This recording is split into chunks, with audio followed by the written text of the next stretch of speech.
Malahayati tentang Pancasila.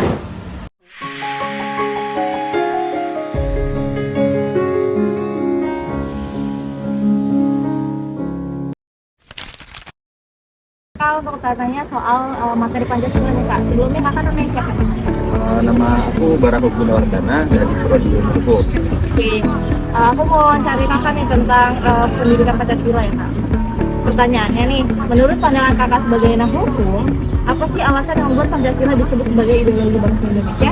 Kalau menurut saya sendiri, kenapa Pancasila disebut sebagai ideologi bangsa? Yang pertama, Pancasila itu mengandung unsur-unsur yang dimana di situ sebagai pedoman hidup berbangsa dan bernegara, dan juga mencerminkan lah dalam sila-silanya itu budaya dan sejarah bangsa Indonesia itu sendiri.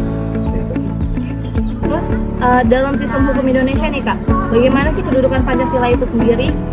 Dan apakah bisa dikatakan menjadi dasar dari semua peraturan yang ada?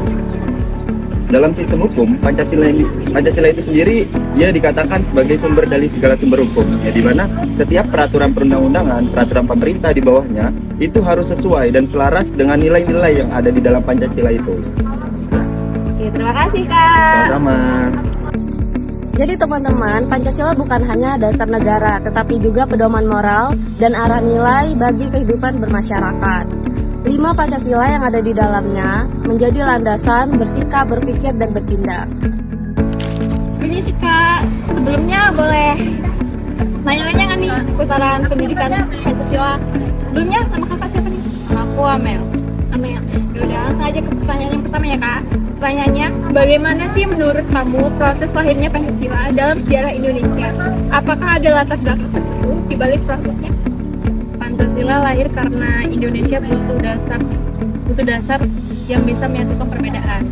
Perumusannya itu dibahas dalam sidang BPUPKI tahun 1945, lalu disepakati setelah kemerdekaan. Langsung ke pertanyaan kedua ya Kak. Dari sudut pandang politik, menurut kamu mengapa Pancasila penting dijadikan sebagai landasan dalam menjalankan kekuasaan dan kebijakan negara? Pancasila secara politik. Ya, Karena Pancasila itu jadi arah dalam menjalankan kekuasaan dan membuat kebijakan supaya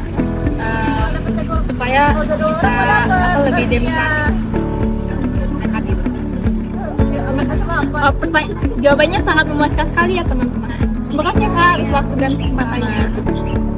Jadi teman-teman, di sini saya akan menjelaskan sedikit kesimpulan tentang sumber historis, sosiologis, yuridis, dan politik dalam Pancasila. Yang pertama itu ada historis, lahir dari perjuangan bangsa tahun 1945. Yang kedua itu ada sosiologis, berasal dari kebiasaan dan kebudayaan masyarakat Indonesia. Yang ketiga itu ada yuridis, jadi dasar negara.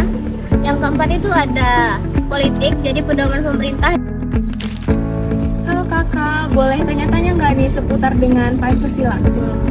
Sebelumnya boleh kenalan dulu nggak nih dengan Kakak siapa? Nama aku Tania Maharani, aku dari Prodi Ilmu Hukum.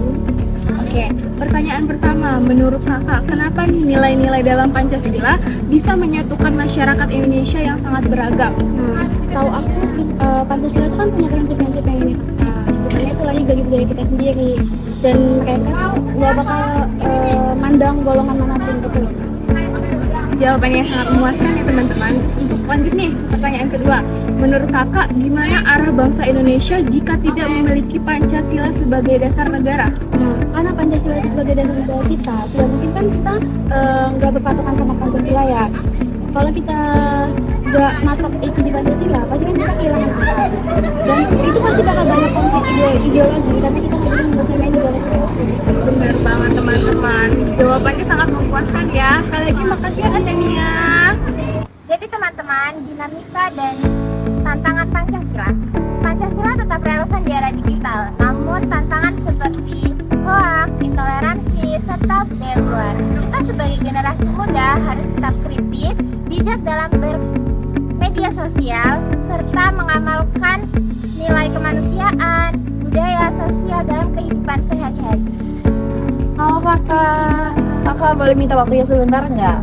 Oke, sebelumnya kita kenalan dulu ya. Namanya siapa Kak? Nama aku Dudin Juki Oke, Kak Duri dari fakultas mana? dari Fakultas Teknik Prodi? Teknik Mesin. Oke, Kak Duri boleh nggak aku tanya-tanya tentang seputar Pancasila?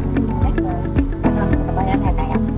Menurut Kakak, apakah Pancasila hanya berfungsi sebagai dasar negara atau juga sebagai pedoman moral dalam kehidupan sehari-hari? Kalau menurut aku sih Pancasila itu bukan sekedar hanya pedoman negara ya, tapi juga sebagai pedoman moral kita untuk kehidupan sehari-hari.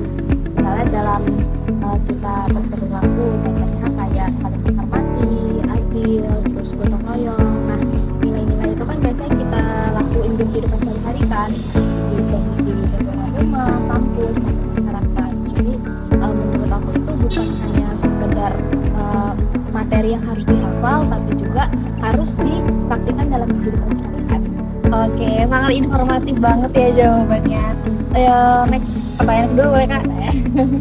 Di tengah perkembangan media sosial dan globalisasi, apakah nilai-nilai Pancasila masih bisa diterapkan secara nyata?